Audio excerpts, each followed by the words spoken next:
কি নিষ্ঠুর, কি নির্মম, কি নির্দয়। নিষ্ঠুর বিদায় বিশ্বকাপ থেকে হয়ে গেল ব্রাজিলের। নির্মম বাস্তবতার মুখোমুখি এখন সে দেশের ফুটবল।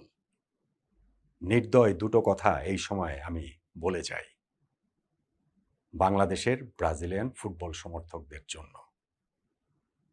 বিশ্ব ফুটবলের মানচিত্রে বাংলাদেশ সেই কোন কোনায় আমরা পড়ে রয়েছি, কিন্তু এই বিশ্বকাপ ফুটবলের এক মাস আমাদের যে ফুটবল ঘিরে উন্মাদনা, আমাদের যে রোমাঞ্চ, আমাদের যে উত্তেজনা, আমাদের যে উচ্ছ্বাস, আমাদের যে উৎসব, এই সব কিছুই তো মোটা দাগে ওই দুইটা দলকে কেন্দ্র করে, ব্রাজিল এবং আর্জেন্টিনা।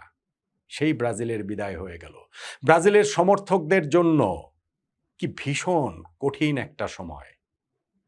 সেই নিষ্ঠুর, কঠিন, নির্মম সময়টাতে আমি ওই বাস্তবতার কথাটা শুধু সমব্যথী হয়ে মনে করিয়ে দিচ্ছি। নাম্বার 1, নেইমার ছাড়া 2026 ব্রাজিলের বিশ্বকাপ স্কোয়াডের বাকি 25 জন ফুটবলারের আর কেউ ব্রাজিলের জার্সি গায়ে ওঠানোরই যোগ্য না।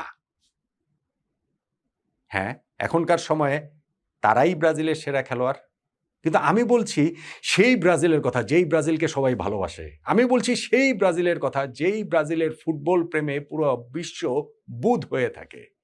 ব্রাজিলের যে 5টা বিশ্বকাপ জয়ী দল 1958, 1962, 1970, 1994 এবং 2002, সেই দলগুলার বিশ্বকাপের একাদশ দূরের কথা, স্কোয়াডেই এইবারের ব্রাজিল দলের নেইমার ছাড়া বাকি 25 জনের কেউ থাকতে পারেন না।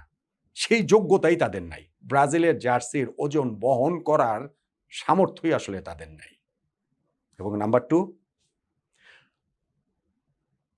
আর্লিং হাল্যান্ডের নরওয়ের কাছে হেরে ব্রাজিলের ভালোই হয়েছে এক অর্থে। কেননা ব্রাজিল যদি পরবর্তীতে আরও কোনো ফুটবল পরাশক্তির মুখোমুখি হতো, হতেই তো হতো। ধরুন ইংল্যান্ড, ধরুন আর্জেন্টিনা, ধরুন ফ্রান্স, ধরুন স্পেন, যেই পর্যায়েই হোক না কেন, এই ব্রাজিল ফুটবল কলঙ্কের নতুন অধ্যায় লিখে ফেলার কোট আনকোট সামর্থ্য রাখে। ওই যে 2014 বিশ্বকাপে যে জার্মানির কাছে নিজেদের দেশে সেমিফাইনালে 7 গোল খেয়েছিল, সেইটা রিপিট করার সামর্থ্য এই ব্রাজিলের রয়েছে। এতটাই সামর্থ্যহীন এবারের এই ব্রাজিল। এই ব্রাজিল আসলে সাম্বা ফুটবলের কলঙ্ক, যোগবনিতর বিশ্বাসঘাতক। এই ব্রাজিল আসলে কোনোভাবেই ব্রাজিল না। দেখেন, এই ব্রাজিল টিমের সবচেয়ে বড় সম্পদের জায়গা, সবচেয়ে মেইন যিনি, তিনি হচ্ছেন কার্লো অ্যানচেলত্তি, ফুটবল কোচ। ব্রাজিলের ফুটবলে ফুটবল কোচদের রোল তো থাকেই, ফুটবল সবসময়ই কোচদের খেলা, কিন্তু কোচই হচ্ছে গিয়ে সবচেয়ে বড় শক্তি। এইরকম যখন একটা টিম হয়, তখন তো সেই টিমের বিপর্যয় কোনো না কোনো পর্যায়ে চলে আসবেই। জাপানের সাথে গত রাউন্ড অফ 32-তে সেটা হতেও হয়নি, কিন্তু এই রাউন্ড অফ 16-এ আর তা ঠেকানো গেল না। আর্লিং হাল্যান্ডের নরওয়ে বলে কয়ে ব্রাজিলকে হারিয়ে দিল। আর্লিং হাল্যান্ড বলে কয়ে ব্রাজিলের ফুটবল অহং ধুলোয় একেবারে মিশিয়ে দিল।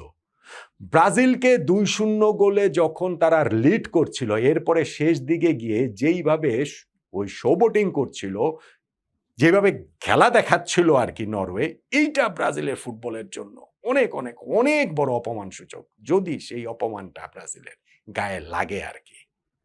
ইউরোপিয়ান দলের মুখোমুখি হয়েই যে ব্রাজিলের বিশ্বকাপ থেকে বিদায় ঘণ্টা বেজে যাচ্ছে, সেইটা তো এমনকি কার্লো অ্যানচেলত্তি, ইতালির কোচ, ইউরোপের কোচ, তিনিও ঠেকাতে পারলেন না।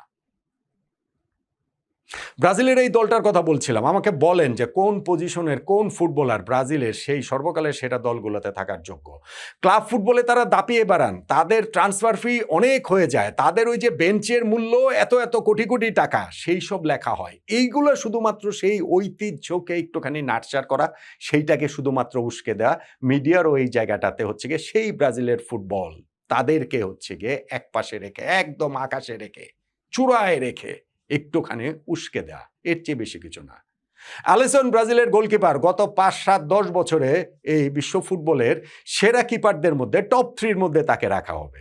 কিন্তু আমাকে বলেন তো, ব্রাজিলের জার্সি গায়ে তার কোথায় কবে কোন পারফরমেন্স ছিল যেই কারণে তাকে ওই সেরাদের সেরার পর্যায়ে ওরকম ক্লাচ পারফরমেন্স ছিল কিনা? আজকের ম্যাচেও তিনি কয়েকটা সেভ করেছেন।